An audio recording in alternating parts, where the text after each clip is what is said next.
Hello everyone. I have some graphs and tables here to look at which are definitely worth taking a closer look.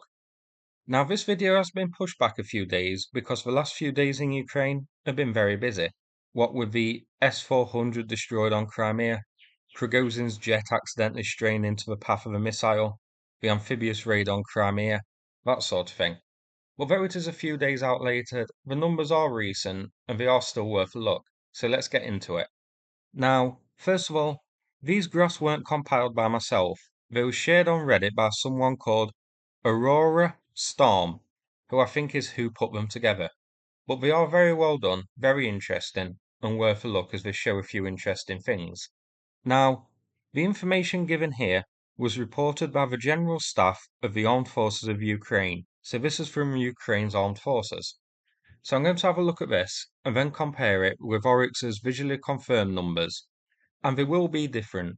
Not every vehicle loss is going to be documented, and Ukraine won't share video or photo of every single engagement. I'm sure there's plenty of footage that they're sitting on for a variety of reasons. So just because the Oryx numbers are lower, doesn't mean Ukraine's numbers are completely inaccurate. So the chart on screen now shows the Russian equipment losses between 24th of February 2022 and 21st of August 2023.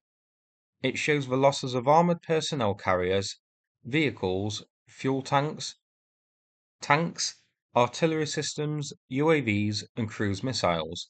So first up, let's start with armoured personnel carriers. Total losses of these reported by the Ukraine government are 8,449. Huge numbers there. We saw a massive spike early on in the invasion, with high losses reported in February last year.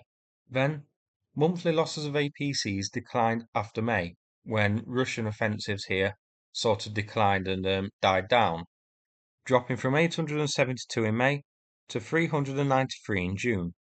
Then, other than an increase in September and October, losses for APCs remained around that number per month. September and October is when Ukraine launched its successful Kharkiv counteroffensive, so that accounts for the spike there. So 8,449 claimed by Ukraine at the time of recording this video. Now, this has bundled in APCs, infantry fighting vehicles, and armoured fighting vehicles together. Oryx has them separated. So on Oryx, those vehicle types combined, we have 3,972 visually confirmed as lost, and that includes captured, damaged, and destroyed and abandoned. The big chunk of those numbers are BMP variants, BTRs, and MTLB variants. So if Ukraine's claims are accurate, then over half of the true losses of APC type vehicles do not get visually confirmed and haven't ended up on Oryx yet. And it is definitely true that Oryx's numbers are on the low side. For example, we still had some losses from Kherson and Kharkiv getting added earlier this year, as photos of destroyed and abandoned Russian vehicles emerged. Next up, vehicles and fuel tanks. And vehicles I have to assume means utility and supply vehicles here. Now these are major targets. You can see that between March and May, there were huge numbers of these destroyed, and Ukraine hitting the supply lines hard is what ended Russia's Kyiv offensive. Remember that much talked about 40-kilometer column that Russia had near Kyiv, which turned out had completely run out of fuel? That was because of Russia malleting the supply lines hard and often. And you can see with this chart that Ukraine hasn't let up on hitting the supply lines. Steady numbers of supply vehicles getting hit throughout the war, higher than average numbers in September last year, again coinciding with the Kharkiv counteroffensive, and higher numbers than average in June and July this year, coinciding with the ongoing counteroffensives. So Ukraine still hits these vehicles hard, relying on the same tried and tested method of breaking Russia's logistical chains. And with good reason. Russia has notoriously shaky logistics. In Russia itself, they rely on the good railway network for logistics and supply, so their road-based logistical vehicles are lacking. Now, Russia does utilize Ukraine's own railway network, but trains can only get you so far to the major supply hubs. To get those artillery shells and ammunition and fuel and food and that sort of thing to the front, they need trucks. And Russia has a surprisingly low amount of logistical vehicles for such a large army. Numbers in the mid to high tens of thousands, which may sound high, but the United States, by comparison, has a supply and logistical vehicles in the hundreds of thousands. Oryx has these numbers at 2,775, again, lower than Ukraine's own claimed total of 7,692. That is to be expected though here, as these vehicles are typically hit at longer range behind Russia's own lines, so it's not like troops on the ground are going to be taking photos of a burning tanker which they've hit with an NLAW or an RPG. Now tanks, nothing particularly stands out about the numbers here. After a small dip after the opening of the invasion, the numbers have remained fairly steady. Even during the counter-offensive, the numbers have remained consistent, averaging about the same as there was even during the winter stalemate, which I suppose is a bit surprising on its own. Ukraine's tank numbers are 4,358, Oryx shows 2,253, so around half of what Ukraine claim. The bulk of these losses are T-72 and T-80 variants. Artillery is where it gets interesting. Total numbers of 5,264 artillery pieces destroyed. What is interesting about these numbers is the huge increase in May, June and July this year. A clear focus by Ukraine here to smash these artillery systems supporting Russia's defences. And Russia has utilised its artillery well, a typical tactic being to use landmines to disable Ukraine's vehicles, and then call artillery in on them. So these are key targets, and these numbers show Ukraine has been steadily whittling away at the artillery systems. Here, though, is where Oryx greatly does differ from Ukraine's own numbers. Ukraine claims 5,264 artillery pieces destroyed. Oryx shows 283 towed howitzers, 499 self-propelled artillery. A huge difference. Part of this could be again because the artillery systems are typically located behind Russia's lines and so hit at long range, meaning the only confirmation we get is footage which Ukraine chooses to release or videos and photos after they were destroyed and Ukraine has captured those positions, and others, the rare occasion where Russia releases a photo or video, but we don't really do that often. Now, Ukraine may have included mortar systems too in this number, which aren't shown up on Oryx. Ukraine's claim numbers, though, are higher than what Russia officially had in service last year. Russia does have large stockpiles of reserve howitzers, however. Another interesting one here, UAVs. We see a steady increase of UAV losses as Russia realised their importance on the battlefield and started sending more to Ukraine. A huge spike in October around the time of Kherson and Kharkiv counter-offensives. Big spikes during May, June and July this year during the ongoing counter-offensive. Surprisingly, Russia's introduction of the Shahed drones and similar in late 2022 didn't result in a major increase in UAV losses, despite a good number having been destroyed. I thought we would see a spike there. For cruise missiles, we'll move to a different graph. 1,406 claimed as intercepted by Ukraine, their introduction being around May, coincidentally about the time when Russia realised the special operation was going tits up. So these numbers are just for losses. I don't have any numbers of the total launched by Russia, so I can't say whether the increase in interceptions is because of Ukraine getting newer and better SAM systems, or just because Russia launched fewer missiles in May and June of last year. The first real spike we see is October, 151 cruise missiles intercepted, and from what I can tell, this is before most of the Western SAM systems arrived. I'm seeing Hawks sent in December, NASAMs in November, Patriot April this year, Iris-T in October and November, so I think this spike is solely because of a big increase of Russian missile launchers in this time period. Now, I also looked to see if this increase coincided with any major attacks by Ukraine, and it does. October is when the Crimean Bridge was hit by Ukraine, so this is a big indication that Russia stepped up its missile strikes on Ukraine, and in response to the Crimean Bridge being hit, decided to take revenge by blowing up apartment buildings and hospitals and schools. This is also around the time Ukraine launched its first Kherson and Kharkiv counter-offensives too. which may also explain the higher interception numbers, as Russia launched more cruise missiles in response to the counteroffensives. These numbers again spiked in May and June of this year, roughly coinciding with the counteroffensive and preparations for the counteroffensive. Patriot arrived in late April, and by all accounts has done a great job. Could be another reason for the spike in numbers, as it's a very capable system. But I think largely, these spikes are more to do with an increase in cruise missile launches than anything else. As an example, numbers are quite low in March and April of this year, despite Western SAM systems such as Iris-T and NASAMS being in theatre during that time. Let's move on. This next chart shows us the losses of the MLRS systems, aircraft, helicopters, SAM systems, labelled as anti-aircraft warfare systems, as it also includes anti-aircraft artillery, special equipment, which is stuff like counter-battery radars and jammers and mine layers and the like, and then S&B, which sounds like an option you can pick at Amsterdam, but is actually ships and boats. Now, MLRS systems, the numbers are lower than that of standard artillery.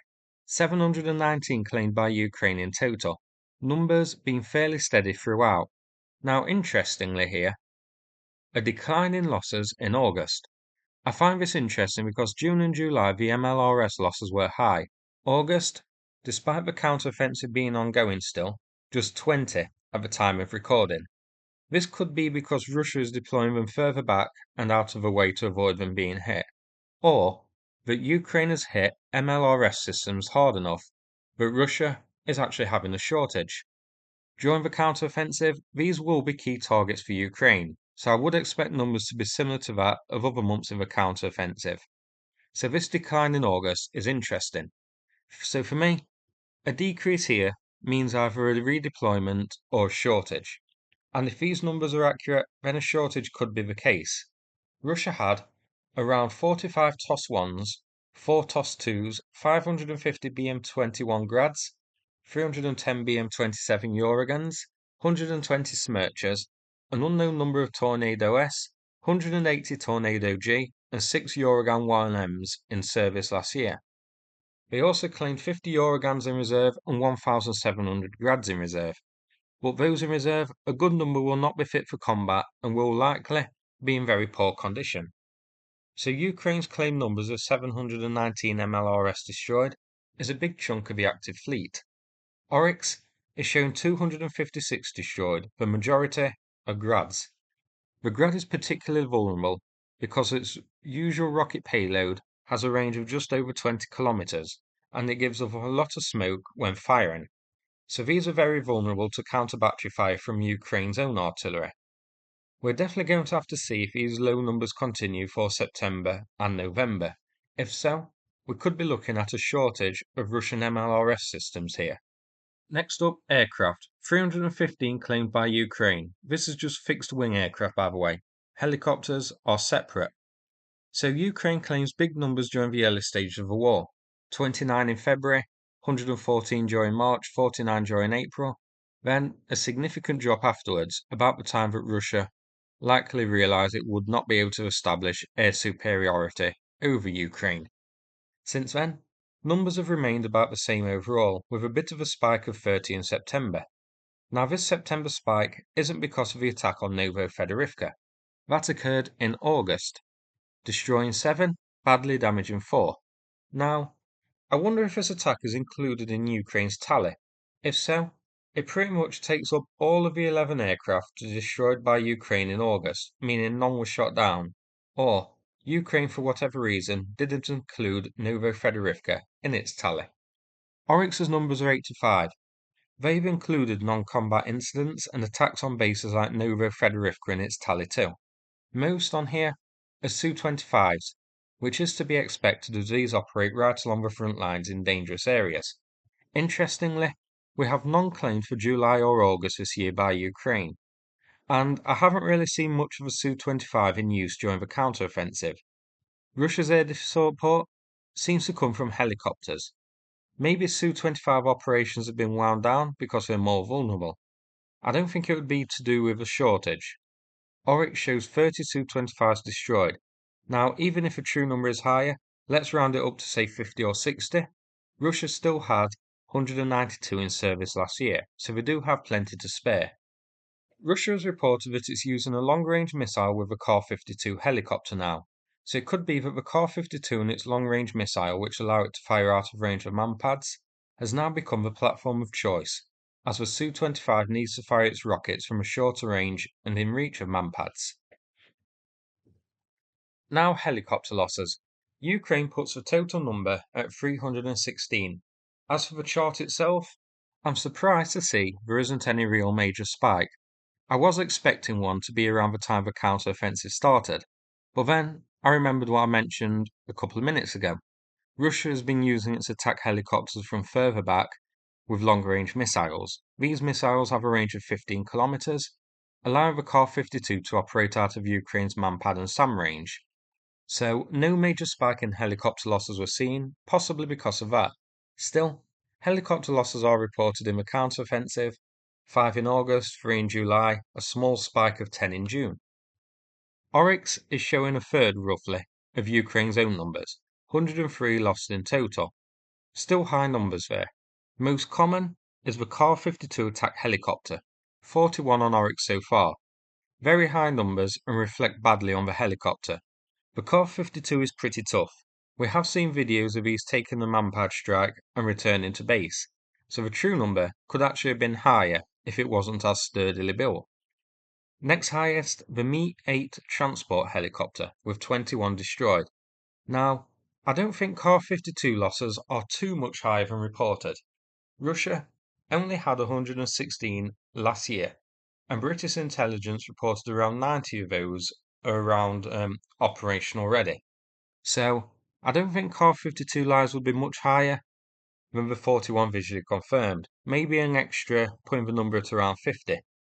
Purely because if losses were so huge, we would be seeing more of Russia's older helicopters on the front. And in Zaporizhia, all attack helicopter footage we've seen has come from the Kar-52.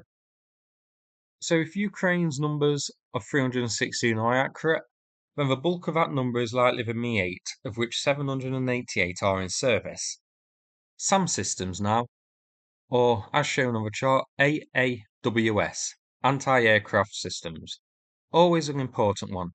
489 reported destroyed so far, and this is interesting because we can see a nice little spike there in the build-up and during the counter-offensive.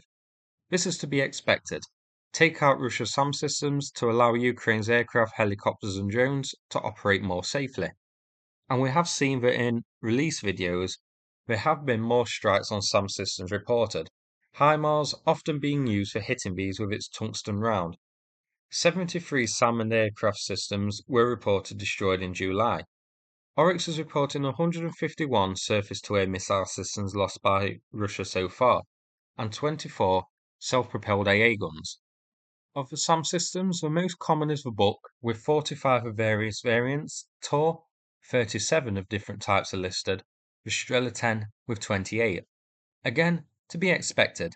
These are Russia's most commonly destroyed SAM systems because they're the most commonly deployed SAM systems, and they make up the bulk of its SAM defensive line. Secondly, these are short and medium range systems, operating in closer range and more dangerous areas, making them vulnerable to Ukrainian artillery. Strela 10 has a range of just 5 to 8 kilometers, depending on variant. Tor, up to 25 kilometers. Buck, up to 42. But it still falls within range of HIMARS from the front lines. Longer range systems, like the S-300, the losses are lower because they can operate from much further back. SAM systems isn't an area where Russia is lacking. Ukraine's official claims of 489 haven't made much of a dent. They had roughly last year 480 Shilka AA guns, 668 Strela 10s, 250 Tunguskas, 500 Ossas, 196 Tors, 370 older Cubs, 400 Bucks, and 4,000 F-300s of various variants. But of course, not all of these will be available for deployment to Ukraine given Russia's long border, not to mention the logistical issues of getting them to the front lines. But Russia does have a lot of SAM systems available. Special equipment now, so this is electronic warfare, counter-radar, jammers, surveillance gear, and that sort of thing. This chart is interesting. 794 reported by Ukraine at the moment, but check that massive spike earlier this year. This is about the time that Russia started deploying these sorts of equipment in large numbers, especially the jammers, as a counter to Ukrainian drones and as a counter to HIMARS, which despite their claims they had no luck at all in intercepting. The total number confirmed intercepted by SAMs was 0. However, there were some reports that Russia's jammers had been working on HIMARS, making them miss the target, but we haven't seen much in the way of proof of that. In Moscow, though, they do seem to be effective at taking down drones, though those drones then crash into the city anyway, so the word effective is doing a lot of heavy lifting there. Now, ships and boats is very interesting.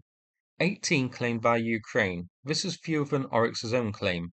Oryx shows the major ships being the Moskva, the Saratov, a Cerner landing craft, 3 fast patrol boats, and an armed tug as destroyed. Damaged, we have a Raptor, a Natya-class minesweeper, 2 Rapua-class landing craft. I also remember a corvette getting damaged by a drone. Not majorly damaged, but it says it has some shrapnel damage to it at some point last year, but it doesn't seem to be on Oryx for some reason. Maybe I'm misremembering. But back to Ukraine's tally. Ukraine's tally may include smaller boats not listed on Oryx. We have seen, for example, Russia using fast motorboats in and around the Dnipro, and we've seen videos and photos of these getting hit by Ukrainian drones.